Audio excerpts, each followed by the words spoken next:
Pelatih timnas Indonesia, Shin Tae-yong, mendapatkan hadiah 1 unit mobil. Hadiah mobil tersebut diberikan oleh Hyundai Motors Indonesia sebagai apresiasi dan dedikasi Shin Tae-yong pada sepak bola Indonesia. Mobil yang diberikan pada Shin Tae-yong adalah Genesis Electrified GA New Long Wheelbase. Harga mobil ini pun mencapai 5 miliar dan pernah digunakan ketika KTT G20 pada 2023 lalu. Ini bukan kali pertama Shin Tae-yong mendapatkan hadiah mobil dari pabrikan asal Korea Selatan ini. Sebelumnya, Shin Tae-yong sudah menggunakan 2 mobil mewah lainnya untuk kebutuhan pekerjaannya sebagai pelatih timnas Indonesia. Presiden Direktur PT Hyundai Motors Indonesia, Woo Jun-cha, menyebut pemberian mobil ini sebagai apresiasi pada Shin Tae-yong. Shin Tae-yong dianggap berhasil mencatatkan sejarah dengan membawa timnas Indonesia U23 sampai ke peringkat 4 Piala Asia U23.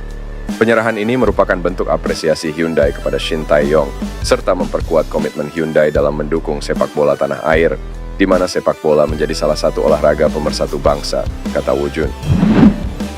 BKNSC Nijmegen U21, Dion Marks, siap memperkuat timnas Indonesia. Ia mengatakan membela timnas Indonesia merupakan cita-cita yang ingin diwujudkan dalam waktu dekat. Iya, tentu saja saya sangat tertarik membela timnas Indonesia. Itu adalah cita-cita saya, semoga dapat terwujud, kata Dion Marks. Dion Marks berjanji akan memberikan sesuatu yang besar jika nantinya dapat memperkuat skuad Garuda. Saya berharap bisa memberikan sesuatu yang indah bagi Indonesia, lanjut bek berusia 18 tahun ini. Pesepak bola yang satu ini biasa mentas sebagai bek tengah dengan tinggi badan mencapai 187 cm. Berhubung baru 18 tahun, masih ada kesempatan bagi Dion Marks untuk meningkatkan tinggi badannya. Saat ini, ia sudah dipercaya memperkuat NEC Nijmegen U21 di usia 18 tahun. Mungkin dalam 1 atau 2 tahun ke depan, Dion Marks bakal dipromosikan ke tim senior, mengingat ia beberapa kali sudah dipercaya berlatih bersama Calvin Verdong dan kawan-kawan. Bek dan gelandang Crystal Palace asal Belanda Jairo Riedewald disebut akan datang ke Indonesia untuk mengurus proses naturalisasi. Nama Jairo Riedewald Santer dikabarkan akan menjalani proses naturalisasi menjadi warga negara Indonesia, WNI. Bek yang malang melintang di Liga Inggris itu memiliki darah Indonesia dari orang tuanya. Terbaru, komentator sepak bola Roni Pangemanan menyebut bahwa Riedewald akan datang ke Indonesia pada akhir bulan ini. Hal itu disampaikan Bung Ropan dalam video di kanal YouTube-nya.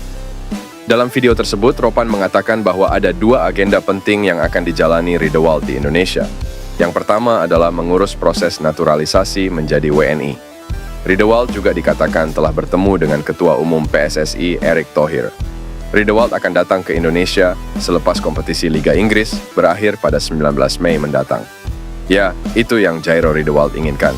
Kemudian dia bisa ketemu dengan Pak Ketua Umum, Pak Erick Thohir. Dan jika ini bisa terrealisasi, maka nantinya akan jauh lebih bagus, tutur Bung Ropan. Riedewald punya darah Belanda, Suriname, dan Indonesia. Indikasi sang pemain memilih timnas Indonesia terlihat ketika ia menolak panggilan dari timnas Suriname. Adapun agenda kedua Riedewald di Indonesia adalah menyaksikan laga tim Garuda melawan Irak di kualifikasi Piala Dunia 2026 zona Asia. Riedewald sudah tampil bersama Crystal Palace dalam 11 pertandingan musim ini, 8 diantaranya di ajang Liga Inggris. Kontrak Jairo Riedewald akan berakhir pada penghujung musim ini. Besar kemungkinan sang pemain akan hengkang pada musim depan. Pemain timnas Indonesia, Tom Hay, berpotensi untuk langsung menuju ke Como usai resmi mengucap perpisahan kepada klub asal Belanda, SC Heerenveen. Gelandang berusia 29 tahun tersebut mengucapkan perpisahan kepada para fans SC Heerenveen setelah laga kontra Vitesse Arnhem di Abelenstra Stadion pada Minggu malam WIB.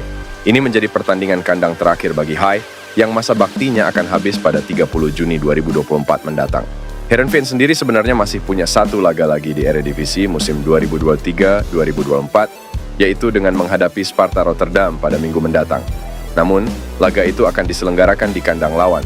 Jadi, perpisahan Hay dan Nathan Cho-eon, yang masa pinjamannya juga akan habis dari Swansea City, dilaksanakan seusai laga kontra Vitesse. Tak ayal, teka-teki mengenai masa depan Tom Hay pun mencuat setelah pertandingan ini karena statusnya yang bebas transfer. Dengan status tersebut, Hay bebas memilih klub barunya pada bursa transfer musim panas mendatang tanpa harus dibebani oleh mahar transfer. Satu klub yang gencar dikaitkan dengannya adalah Como. Rumor Hay ke Como gencar berdengung setelah Lariani berhasil mengamankan promosi ke Serie A pada akhir pekan lalu. Menurut kabar dari Football Zibebek, pada Februari lalu, Hai pernah diminati oleh Como, namun tidak ada kesepakatan yang tercapai di antara keduanya.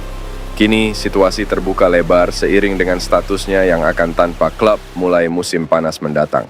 Selain itu, Italia bukanlah tempat yang asing bagi Hai, yang pernah bermain untuk Lecce pada musim 2018-2019 lalu. Kabar Timnas Indonesia bakal menjajal kekuatan Timnas Portugal pada laga persahabatan di FIFA Matchday Center berhembus di media sosial. Terkait hal ini, anggota Exco PSSI, Arya Sinulinga angkat bicara. Timnas Indonesia sebelumnya pernah menjalani laga uji coba internasional melawan tim kelas dunia lainnya, yakni Timnas Argentina yang berstatus juara Piala Dunia 2022. Pertandingan FIFA Matchday resmi tersebut digelar di Stadion Utama Gelora Bung Karno, Jakarta pada Juni 2023 lalu.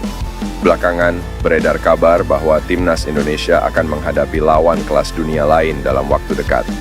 Nama Timnas Portugal ramai muncul di media sosial sebagai calon lawan Timnas Indonesia, senior asuhan pelatih Shin Tae-yong. Terkait hal tersebut, Arya Sinulinga selaku anggota Exco PSSI merasa partai persahabatan ini sulit diwujudkan dalam tahun ini. Sebab, Timnas Indonesia memiliki agenda yang sangat padat. Tahun ini sangat padat. Saya tidak tahu apa ada ruang untuk mengundang timnas kuat. Kita lihat saja bagaimana nanti, tapi tahun depan kalau kosong, mungkin kita cari lawan yang hebat-hebat, ujar Arya. Timnas Indonesia menunggu proses sumpah WNI Jens Raven dan Calvin Verdonk. Hingga saat ini, Jens Raven dan Calvin Verdonk adalah dua nama yang sudah dikonfirmasi akan dinaturalisasi. Kabar ini disampaikan oleh Ketua Umum PSSI, Erick Thohir di Instagram. Hari ini Maarten Paes sudah resmi menjadi warga negara Indonesia. Sementara Calvin Verdonk, pemain NEC Nijmegen, dan Jens Raven, pemain FC Dordrecht, juga dalam proses naturalisasi, ungkap Erick Thohir pada 30 April 2024 lalu. Maarten Paes memang telah menjalani sumpah WNI. Ia pun hanya menunggu proses perpindahan dokumen federasi dari Belanda ke Indonesia. Berbeda dengan dua nama lainnya, yakni Jens Raven dan Calvin Verdonk. Kedua pemain ini tak kunjung menjalani proses sumpah menjadi WNI. Namun kabar baik datang dari Erick Thohir. Ia berharap kedua pemain ini bisa dinaturalisasi pada akhir Mei ini. Kami menunggu pengambilan sumpah. Mudah-mudahan minggu ketiga bulan Mei, ujar Erick Thohir. Ia pun memastikan, jika dinaturalisasi pada bulan Mei, maka ketiga pemain bisa membela Timnas Indonesia melawan Irak dan Filipina. Kalau sudah jalani sumpah, ia bisa bermain, lanjutnya. Timnas Indonesia akan menjalani 2 pertandingan kualifikasi Piala Dunia 2026. 2 pertandingan Timnas Indonesia itu adalah melawan Irak, 5 Juni, dan Filipina, 11 Juni 2024, di Stadion Gelora Bung Karno,